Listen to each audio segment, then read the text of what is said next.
জয় হিন্দ বন্ধুরা। তো তোমরা প্রত্যেকে যারা এসএসসি জিডি 2024 এক্সাম দিয়েছো কিংবা যারা এক্সাম দিচ্ছ, তোমাদের এক্সাম কিন্তু বেসিক্যালি ভাবে ফেব্রুয়ারি মাসের 20 তারিখ থেকে মার্চের 7 তারিখ পর্যন্ত এখনো বর্তমান সময় কিন্তু রানিং চলছে। তো আজকের যে ভিডিও টপিকটা যে তোমাদের হবে সেটা হচ্ছে যে সম্ভাব্য ডেট, অর্থাৎ তোমাদের এই সিবিটি এক্সামের পরের স্টেপ হচ্ছে তোমাদের ফিজিক্যাল টেস্ট, যেখানে তোমাদের পিএসটি আর পিইটি তোমাদের কোয়ালিফাইড করতে হবে।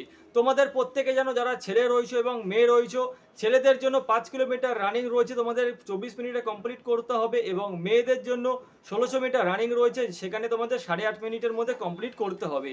এই রানিংটা যদি তোমরা করতে পারো কমপ্লিট, তাহলে কিন্তু তোমাদের যেটা রয়েছে তোমরা তাহলে ফিজিক্যাল কিন্তু কোয়ালিফাইড হয়ে যাবে, যেখানে তোমাদের রানিং প্র্যাকটিসটা কিন্তু অ্যাডভান্স এখন থেকেই শুরু করতে হবে। কারণ আজকে আমি ভিডিওর মাধ্যমে তোমাদের কাছে প্রোভাইড করব তোমাদের যেটা রয়েছে যে তোমাদের এই ফিজিক্যাল ডেট, তোমাদের ফিজিক্যাল সম্ভাব্য কত তারিখ থেকে স্টার্ট হতে চলেছে, এবং তোমাদের যে ফিজিক্যাল কাট অফ রেজাল্ট তোমাদের কবে বেরোতে চলেছে। ঠিক আছে, তো দেখো তোমাদের এক্সাম কিন্তু মার্চের 20 তারিখ থেকে ফেব্রুয়ারি 7 তারিখ পর্যন্ত রানিং চলছে। এরপর যেটা রয়েছে সেখানে কিন্তু তোমাদের এর পরের স্টেপ হচ্ছে সেটা হচ্ছে তোমাদের অ্যান্সার কি। তো অ্যান্সার কি সম্ভাব্য ডেট কিন্তু আমি তোমাদেরকে বলে দিয়েছি, তোমাদের কিন্তু এই দিনে অ্যান্সার কিটা প্রকাশিত হতে পারে, যেখানে আমি তোমাদেরকে বলবো যে মার্চ মাসের 15 তারিখ থেকে 18 তারিখের মধ্যে তোমাদের অ্যান্সার কি কিন্তু সম্ভাব্য প্রকাশিত হতে পারে। এবং তারপরে যদি তোমাদের কোনো রকম যেটা রয়েছে কোশ্চেন থাকে যে তোমরা কোনো প্রশ্নের উত্তরে ভুল করেছো, তোমরা কোনো প্রশ্নের উত্তর সঠিক করেছো, সেখানে কোনো রকমভাবে ভুল প্রমাণিত হয়েছে, তো সেই সমস্ত সলিউশনের জন্য তোমরা কিন্তু আরও 7 দিন সময় পাবে। ঠিক আছে, অর্থাৎ 15 তারিখ থেকে তোমরা 7 দিন ধরে নাও 22 তারিখ পর্যন্ত। এর পরের যে তোমাদের মার্চ মাস রয়েছে, অর্থাৎ এই মাসে এই মার্চ মাসের 30 তারিখ পর্যন্ত কিন্তু তোমাদের ফিজিক্যাল কাট অফ কিন্তু তোমাদের বেরিয়ে যাবে। অর্থাৎ তোমরা কারা কারা ফিজিক্যাল গ্রাউন্ডে যাবে, অর্থাৎ পিএসটি আর পিইটি তোমরা কারা কারা টেস্ট দিতে যাবে, কতজন ক্যান্ডিডেট কোয়ালিফাইড হয়েছে, সমস্ত কিছু ডিটেলস কিন্তু তোমরা যে রয়েছে মার্চ মাসের শেষ পর্যন্ত তোমরা কিন্তু সমস্ত কিছু পেয়ে যাবে। ঠিক আছে, এর পরের স্টেপ হচ্ছে যে তোমরা যারা যারা কোয়ালিফাইড হয়ে গেছো তাদের যেটা রয়েছে এখন তাদের ফিজিক্যাল টেস্ট করাতে হবে। তো ফিজিক্যাল টেস্টে কিন্তু একদমই ঢিলে হবে না, ফিজিক্যাল টেস্ট কিন্তু তোমাদের খুবই ফাস্ট করানো হবে। কারণ কি, কারণ আমি তোমাদেরকে বলি, তোমাদের কিন্তু এই যে এসএসসি জিডি 2024 রিক্রুটমেন্ট একটা মিশন মুডের মতো চলবে। তার তার সব থেকে বড় কারণ হচ্ছে এর পরে যে ভ্যাকান্সির নোটিফিকেশান, এর পরে যে 2024-25 যে নতুন ভ্যাকান্সি আসতে চলেছে তার নোটিফিকেশান কিন্তু তোমাদের আপকামিং আগস্ট মাসে তোমাদের পাবলিশড হবে।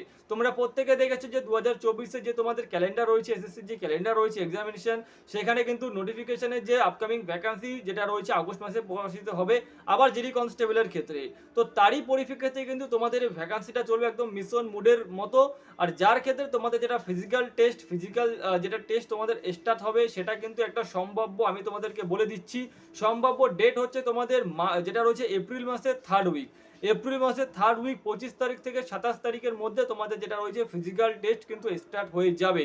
যারা যারা এখনো পর্যন্ত যাদের এক্সাম হয়ে গেছে কিংবা যাদের এখনো 7 তারিখ পর্যন্ত এক্সাম রয়েছে, প্রত্যেকে কিন্তু গ্রাউন্ড প্র্যাকটিস শুরু করে দাও, গ্রাউন্ড প্র্যাকটিস শুরু করে দাও। যারা পুরো নিজেকে যদি একটা ডিফেন্স আইডেন্টি দিতে চাও যে তুমি একটা ফোর্স মেম্বার হবে এই বছর 2024 সালে, যে আইটিবিপি রয়েছে, এসএসবি রয়েছে, বিএসএফ, সিআরপিএফ, অসম রাইফেল, যে যেরকমভাবে যে যেইটা তোমাদের ফার্স্ট চয়েস ফুলফিল করেছো, যার ইচ্ছা রয়েছে তোমরা এই ফোর্সে যাবে, সেই ফোর্সের যে গিয়ে তোমরা সেই ফোর্সের বর্দি করবে, তোমরা ডিউটি করবে, নিজের লাইফে নিজে দাঁড়াবে। ঠিক আছে, তো এই সমস্ত যাদের স্বপ্ন রয়েছে তোমাদের কিন্তু ফিজিক্যাল টেস্ট খুব তাড়াতাড়ি স্টার্ট হবে। তোমাদের যেটা বললাম অ্যান্সার কি মার্চ মাসের 15 থেকে 18 তারিখের মধ্যে সম্ভাব্য পাবলিশড হয়ে যাবে। তারপরে তোমাদের রেজাল্টও কিন্তু মার্চ মাসের লাস্ট পর্যন্ত পাবলিশড হয়ে যাবে, এবং তার সাথে তোমাদের এপ্রিল মাসের 3rd উইক অর্থাৎ 25 থেকে 27 তারিখের মধ্যে কিন্তু তোমাদের যেটা রয়েছে তোমাদের ফিজিক্যাল কিন্তু স্টার্ট কন্ডাক্ট হয়ে যাবে।